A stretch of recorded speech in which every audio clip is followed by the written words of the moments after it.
இயேசு அவர்களிடம், விளக்கை கொண்டு வருவது எதற்காக? மரக்காலின் உள்ளேயோ கட்டிலின் கீழேயோ வைப்பதற்காகவா? விளக்கு தண்டின் மீது வைப்பதற்காக அல்லவா? வெளிப்படாது மறைந்திருப்பது ஒன்றுமில்லை, வெளியாகாமல் ஒளிந்திருப்பது ஒன்றுமில்லை. கேட்க செவியுள்ளோர் கேட்கட்டும் என்றார்.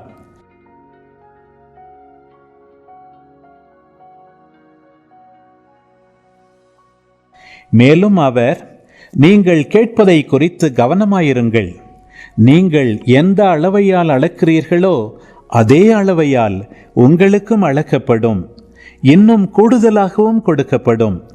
ஏனெனில் உள்ளவருக்கு கொடுக்கப்படும், இல்லாதவரிடமிருந்து உள்ளதும் எடுக்கப்படும் என்று அவர்களிடம் கூறினார்.